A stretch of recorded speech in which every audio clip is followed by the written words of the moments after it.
नमस्कार आदरणीय, मैं वीरेंद्र सिंह आप सभी का स्वागत करता हूं भृगुनंदिनाडी कॉम्प्रिहेंसिव कोर्स में। कॉम्प्रिहेंसिव कोर्स का ये हमारा 22 लेक्चर है और आज का हमारा विषय है राहु। शनि ग्रह के बाद अगर सबसे अधिक किसी ग्रह के बारे में भ्रांतियां या डर समाज में फैलाया गया है वह है राहु। लेकिन सच में क्या राहु इतना बुरा ग्रह है कि जिसके बारे में जो भी बात करता है वो नेगेटिव बात करता है, खासकर हमारे ट्रेडिशनल जो ज्योतिष या पंडित होते हैं। तो राहु हमारी कुंडली में डिस्क्राइब करता है डिजायर्स को, दूसरा काल को, डेथ, बीमारियां।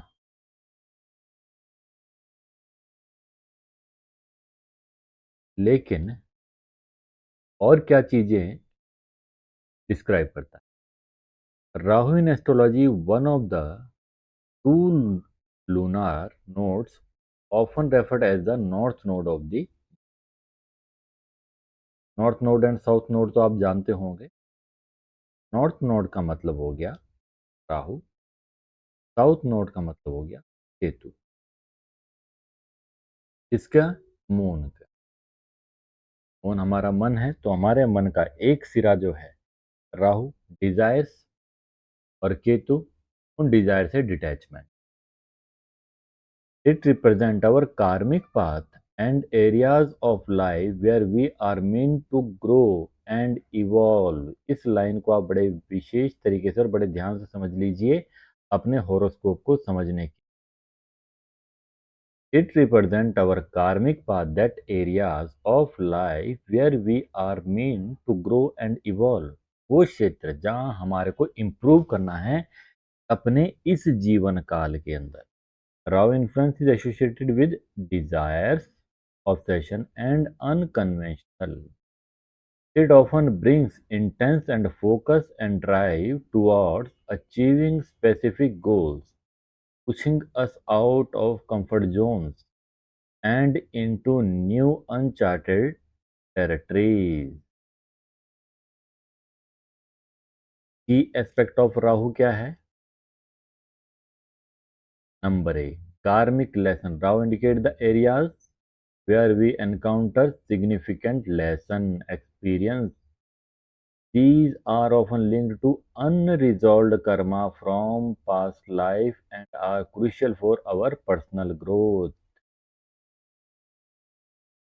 अगर सब अभी तक सबसे ज़्यादा अगर कोई प्लेनेट इंपॉर्टेंट है, आपने पूरा जो है हमने प्लेनेट्स के बारे में पढ़ा है, लेकिन राहु और केतु को बड़े ध्यान से पढ़िए क्योंकि प्रॉब्लम जो है इन्होंने ही देनी है और उसका सॉल्यूशन भी इनके पास ही है। Second point, desire and obsession. Rahu connected with our deepest craving and ambition. Third, unconventional. Rahu often signifies unconventional, non-traditional, or unorthodox approaches. It encourages breaking away from social norms and exploring new innovative ideas. कौन represent करता है? Rahu. Fourth point, illusion and confusion. Rahu can create illusion, confusion, and deception.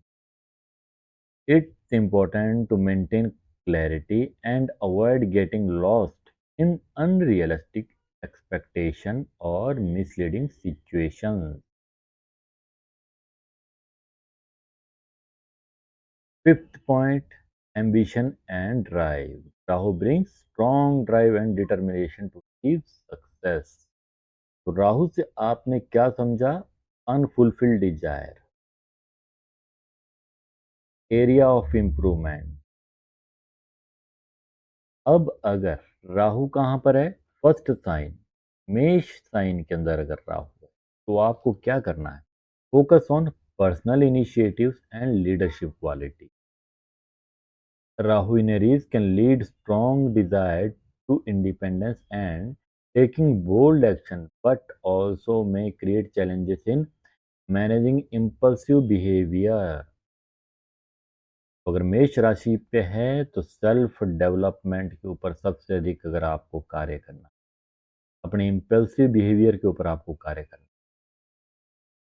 Number 1 point ध्यान से सुनिए इस चीज को। Number 2, taurus sign में है, material security, comfort. Rahu in taurus derive desire for financial success and stability but may also lead to issue related to possessiveness or over indulgence। आपको second sign में हो तो फाइनेंशियल स्टेबिलिटी, फाइनेंस के ऊपर mastery करनी है। नंबर 3, जेमिनाई में हो तो कम्युनिकेशन के ऊपर mastery, communication, learning, adaptability. Cancer sign में अगर राहु हो, इमोशनल सिक्योरिटी, कम्युनिकेशन के लिए क्या कर सकते हैं आप, reading and emotional stability, home desire। Rahu in Cancer derive intense desire for nurturing relationship and secure home environment। Meditation जरूर कीजिए।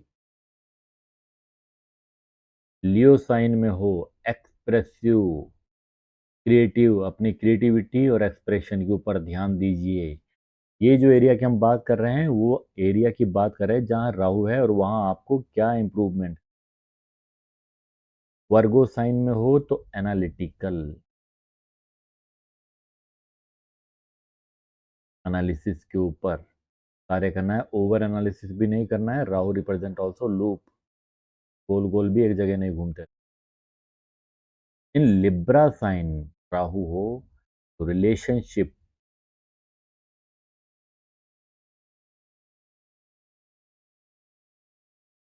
Harmony, relationship.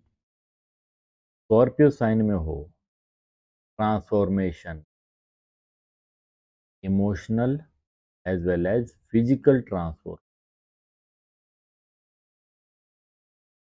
फिट रखिए खुद को फिजिकली भी और mentally. Sagittarius, travel, philosophy, Rahu in तो आपको विजडम, ज्ञान प्राप्त करना है। समझदारी कैसे आएगी, मेंटर्स, नई नई चीजें सीखिए, एक्सप्लोर कीजिए, किसी को गुरु बनाइए। कैप्रिकॉन, एम्बिशियस लेकिन ओवर एम्बिशियस नहीं होना है। Strong desire for success and recognition, लेकिन औरों को दबाना भी नहीं है, बैलेंस बना के रखना है। एक्वेरियस में हो, इनोवेशन, एक आइडिया के ऊपर काम करना है, एक विजन के ऊपर काम करना है। आइडियाज बहुत आएंगे लेकिन one idea one vision, big idea, long term idea, इस बात का विशेष ध्यान रखें। स्पाइसिस में हो, स्पिरिचुअलिटी के ऊपर काम कर, दान, पुण्य इत्यादि कर, डोनेशन।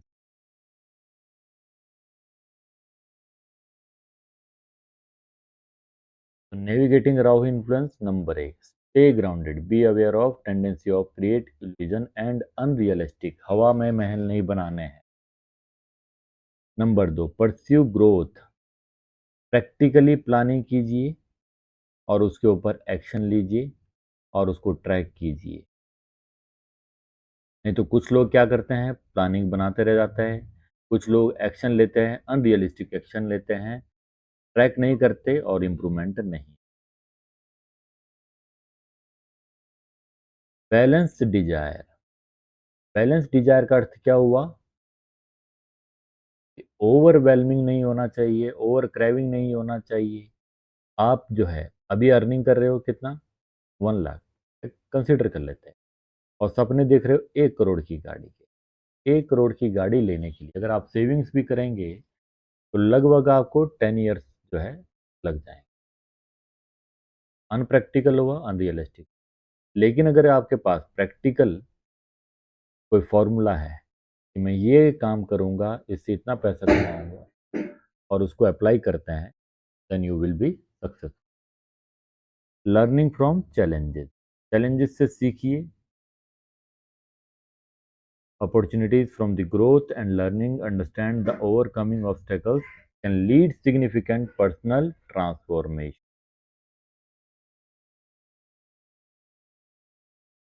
कारक तत्व क्या-क्या है?